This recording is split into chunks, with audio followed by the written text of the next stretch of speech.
Hello, everyone. Welcome to St. Catherine of Siena for the third Sunday in Lent. The passage from Exodus describing we know them as the 10 Commandments. They're also technically known as the 10 words or utterances. And this is a preamble to the rest of the law. And if you look at the psalm for this Sunday, Psalm 19, look at all the translations for the word law, which translates Torah, precepts, command, decrees. It's also known as the teaching, the wisdom. Well, not so much wisdom, but the teaching, God's teaching. So don't get caught in legalities. It begins by stating that I, your God, have brought you out from the land of Egypt. I have brought you out from the slave houses where you were bought and sold like cattle or sheep. And because I have extended my power, we'll get to what that power is later. Corinthians has an interesting take on it. The power of God to redeem, meaning to liberate, to free people. The Hebrew people experienced this in God calling them to leave this place, and he would enable them to partake in their own liberation as well through the Red Sea and follow Moses. And it was a difficult journey and so on. Because he has brought them out and liberated them as their God, he now calls them into a relationship with him. He has called them for a purpose. Relate to me as you would to a spouse, a lover, a partner. That's why he is described, not he, but God is described as a jealous God. I relate to you. I have a vested interest. I have committed myself to you. Respond to the commitment. And part of what follows is all based upon this act of liberation and this act of a loving call to enter into a relationship with God as a partner. It is to continue a journey with God where there will be no other God. Notice, God admits there are other gods, in the sense of we make them in our own image. Power, greed, selfishness, status, whatever it is. They become gods because we bow down to them, we adore them, we spend time and energy in grooming them. And God says, no. The God I am is a God who relates to you. And I want you to relate to me and express it in relating to each other. Therefore, you have a list of what you are not to do. You are not to steal. You are not to murder. You are not to do the most basic things. You're not to swear a false oath, give false testimony. That's what it means to take God's name in vain. It's perjury. You are to live as a decent people. That's how I relate to you. Do likewise. What is unusual about this is as an agreement between God and humanity through the Jewish people initially. Nowhere does it state, if you do not do this, the punishment is going to be the following. It does not exist. This was extremely radical. Another very radical thing about this was in a patriarchal society. You are to honor your father and mother. In a patriarchal society, honor your father. The mother was the childbearing end of the family and was seen at times, sadly, as property, to speak when spoken to be seen but not heard. So this was a radical departure in the culture of its day, and sadly, even in present-day culture in certain places. Another interesting thing about this is you are not to covet, meaning to desire. to the extent I will do it. You're not to covet your neighbour's wife, your neighbour's house, your neighbour's slave or servant, or their cattle. Who is that spoken to? Predominantly men. It does not say you are not to covet your neighbour's husband. These were all part of the male's property. Again, a revolution in its day, and still is today, sadly. Thus is the beginnings of the preamble. Keep the day holy, meaning holy means set aside for a different purpose, dedicated time to God, to leave room for God, to make a holy space in one's busy life. And thus begins the commitment that Israel will enter into with God, who liberated them. Corinthians states that many of us want proofs of God's love and care for us, and the idea that God's strength is in God's love, care, compassion. In many senses, that's seen as a weakness in human beings. The mighty and the powerful show their might and their strength often in a very destructive manner. God does not. That's not who our God is. This is a scandal, a stumbling block, scandalon. And it makes no sense to those who are seeking a philosophical answer, which in its own right is fine. We use our brains, we're asked to, but it defies logic. And any person in any kind of loving relationship knows it defies logic. It does not ask us to be illogical, though we can be illogical and irrational, hence the phrase love is blind and the like. All of that, the fact that God in the person of Jesus would give of himself sacrificially to the point of death, the crucifixion, makes no sense. This is who God is. We're invited to participate in that way of being, to become more godlike. The passage in John's Gospel, the cleansing of the temple, is at the beginning of the Gospel in John. And the passage prior to this was the wedding feast at Cana. There are two components in these back-to-back scenes: the wedding at Cana and the cleansing of the temple. Two issues arise. We will stand back from the tree to see the forest a little here and not get too involved in the weeds. An issue that comes up at the wedding feast at Cana is fear. Fear of we're going to run out of what we need. Fear of being embarrassed with our guests. But the one idea that surfaces is fear. In the passage with John describing Christ in the temple, another thing that blinds us to who God is: give us a sign. Prove to us who you are. And of course, we know that Jesus says, I will give you a sign, but people who look for signs are weak in their faith. And in John's Gospel, it is extremely frowned upon. To say to somebody, prove to me that you love me, already implies, I am no longer sure, I don't know, I have to have it verified. Something is wrong here at this stage of the relationship. Signs of God's love are throughout the whole life preaching of Christ, to the extent of giving God's life.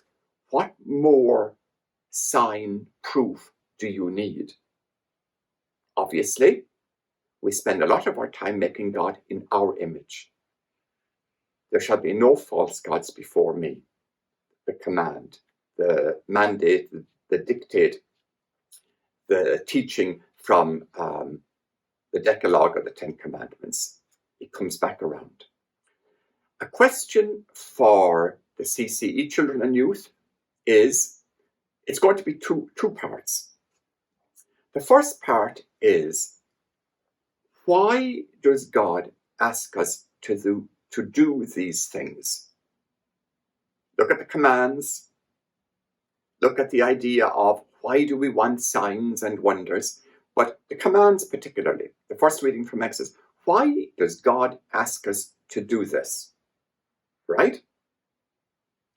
The second part of the question is to be asked by your sister or brother in response to your answer, or by your parents or grandparents or whoever is with you.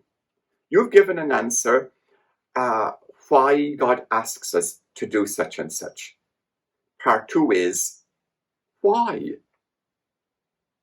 It's the why question. Now, answer the first part and get ready for part 2, which is also why. Remember, you drive your parents and adults in the family scatty by constantly asking why. Now we're going to return the compliment and ask you only why twice, not multiple times. I will see you when you get back to me. Take care.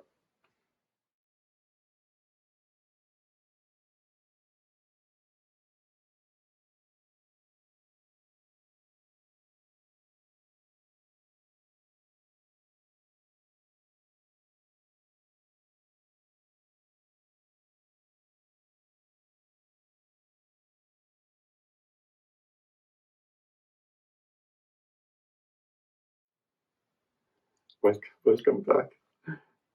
The God described in the passage from the book of Exodus, a God who liberates the Hebrew people from, as I said, the slave houses of Egypt, where they were treated like animals. He invites them to acknowledge and live with the dignity that God gives to every human being.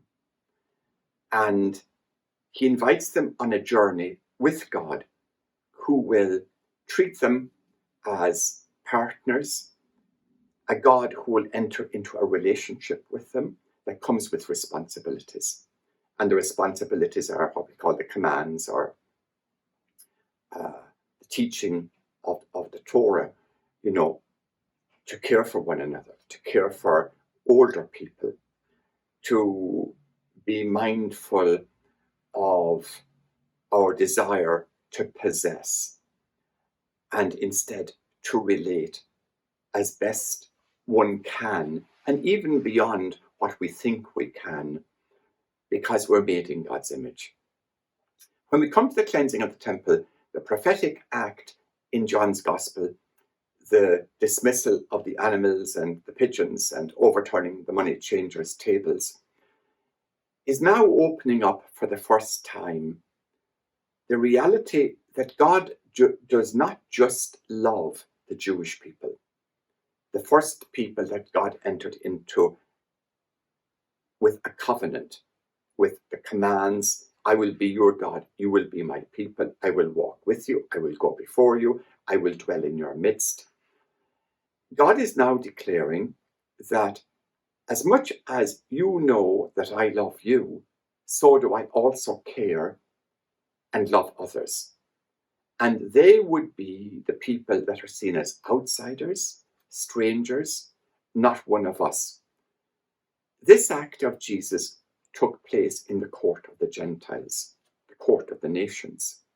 Hence the animals, they would not be allowed inside the temple proper. It's in what was historically probably the largest public square in antiquity, the court of the nations, or the court of the Gentiles.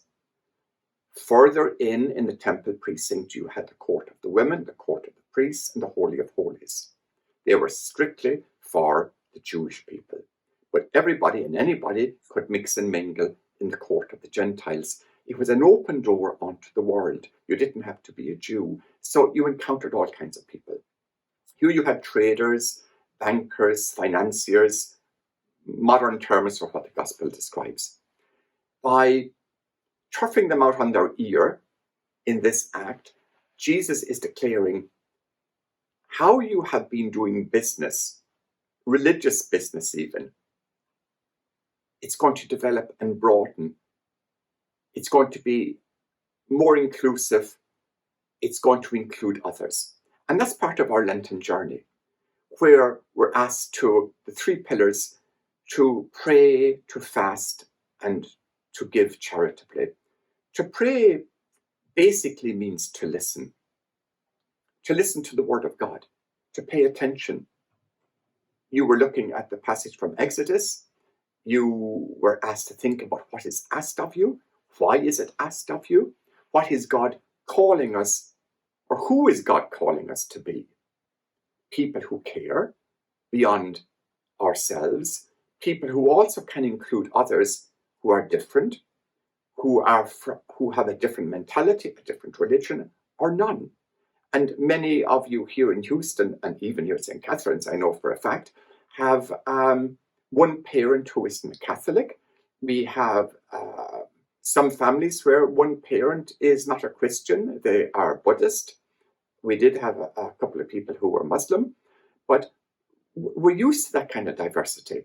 And a person growing up in a family like that is acquainted with the care and the love of human beings that transcend their religious tradition, no matter what it is, be it religious or secular.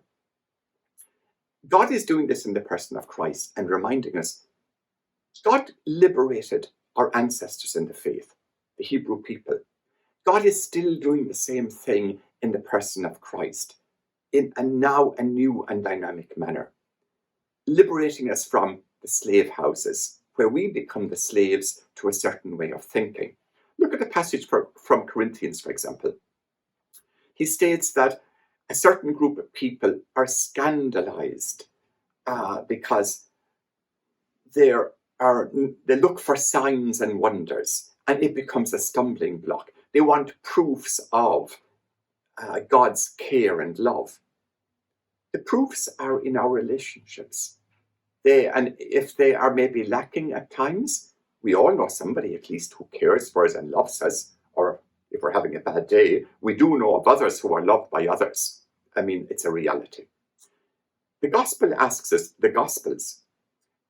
the fourfold gospel asks us to look at the person of Christ. Who is Christ telling us God is? That's the opening up of the temple, who Christ is, opening up the space of encounter with God. That space is opened up with great difficulty. That's why Lent is a difficult period, because we're opening up space for others. Oh God, the trauma. We all know it. It comes not so easily. That's part of this new liberation. The listening leads us to be open to other possibilities and to things we maybe never thought of. Again, the passage from Corinthians. The love that God shows in the person of Christ, which will go to the ultimate expression of sacrificing self out of love and concern and care, that one would be willing to lay down one's life. Most parents would do that. I would say maybe every parent would do it. People do it in all kinds of ways. But our image of God doesn't fit that. We think, well, God is powerful. God can smite the enemy. God will get the upper hand. And that's why Paul says, no, what seems as human weakness is actually the strength and the wisdom of God. The life and the death and the resurrection of Christ is the sign of God's love. No greater love has anybody but to lay down their lives for their friends. And that's who we are in the eyes of God. Lent is asking us to open ourselves up to possibilities and to images that maybe are of our own making, rather than letting where we came from, our experiences, limit us totally to possibilities of who God is and who we can be. We, as God's creatures, our creation is not complete. We're constantly being created and recreated in the image of God. Lent is that journey of discovering who we can become and discovering who God is in our stretching of our minds and hearts, our opening of ourselves up to the Word to listen to give of ourselves, which is never easy, and that it's done in charity. Those are the pillars of Lent. That's why these scriptures are given. It's a journey. It's not always easy. I would say it's probably not easy, period. But at the same time, it is not impossible. Stay open.